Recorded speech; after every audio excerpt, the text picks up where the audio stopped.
Linux లో rsync command అనేది ఎందుకు యూజ్ చేస్తాము, అసలు ఏ విధంగా యూజ్ చేస్తామో ఈ వీడియోలో తెలుసుకుందాం. అయితే అసలు మనం rsync కమాండ్ కి షిఫ్ట్ అవ్వక ముందు సిపి కమాండ్ ఎందుకు యూజ్ చేసే వాళ్ళం, ఇప్పుడు rsync ఎందుకు యూజ్ చేస్తున్నామో తెలుసుకుందాం.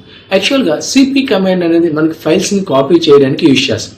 అదే మనకి large number of files and huge files ఉంటే సిపి కమాండ్ తో మనకి టైం టేకెన్ అవుతుంది, ఎక్కువ టైం కన్జ్యూమ్ చేసుకుంటుంది. అదే అన్ని మాడిఫై చేసినా మాడిఫై చేయకపోయినా ఫైల్స్ అన్ని కాపీ చేస్తుంది CP command. But rsync command అంటే రిమోట్ సింక్, అంటే ఇది రిమోట్ గా సింక్రనైజ్ చేస్తుంది ఫైల్స్ ని సోర్స్ నుంచి డెస్టినేషన్ కి.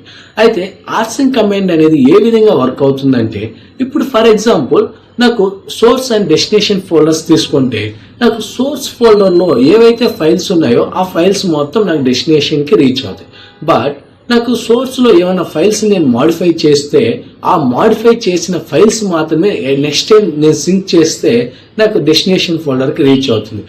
ఆల్రెడీ అంటే నేను ఏవైతే మాడిఫై చేయకుండా ఉంటానో, ఏవైతే అన్చేంజ్ ఫైల్స్ ఉంటాయో అవి స్కిప్ చేస్తుంది, ఎందుకంటే ఆల్రెడీ డెస్టినేషన్ ఫోల్డర్ లో ఆ ఫైల్స్ ఉన్నాయి కాబట్టి స్కిప్ చేస్తుంది.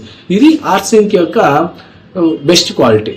అలానే అసలు మనం rsync ఎందుకు యూజ్ చేస్తాం, వెయిట్ పర్పస్ యూజ్ చేస్తామంటే మనం సర్వర్ లో డైలీ బ్యాకప్స్ తీసుకోవడానికి rsync కమాండ్ యూజ్ చేస్తాం.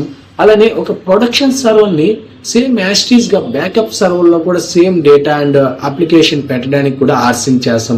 అలానే ఒక కోడ్ ని సర్వర్ లోకి డిప్లాయ్ చేసేదానికి కూడా rsync కమాండ్ అనేది యూజ్ చేస్తాం.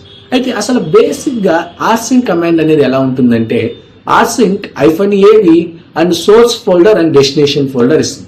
ఇక్కడ -a అంటే ఆర్కైవ్ మోడ్. ఈ ఆర్కైవ్ మోడ్ లో కొన్ని కాంబినేషన్స్ అయి ఉంటాయి, లైక్ రికర్సివ్ మోడ్ ఉంటుంది, అలానే లింక్స్ లింక్స్ ఏమున్నాయి అవి కూడా కాపీ అయిపోతాయి, అలానే time stamp exact time stamps తో కాపీ అవుతాయి, అలానే పర్మిషన్స్ అండ్ ఓనర్షిప్స్ ఇవి అన్ని కంబైన్ చేసి -a గా ట్రీట్ చేస్తాం ఆర్కైవ్ మోడ్. -v అంటే వేర్బోస్ మెసేజ్, మనకి ఏవైతే కాపీ అవుతుందో ఆ వేర్బోస్ మెసేజ్ అనేది డిస్ప్లే అవుతుంది. ఈ విధంగా rsync కమాండ్ అనేది యూజ్ చేస్తాం లైనక్స్ లో for daily backups purpose. If you love this video, please comment rsync command and don't forget to like, share and subscribe to my channel. Thank you guys.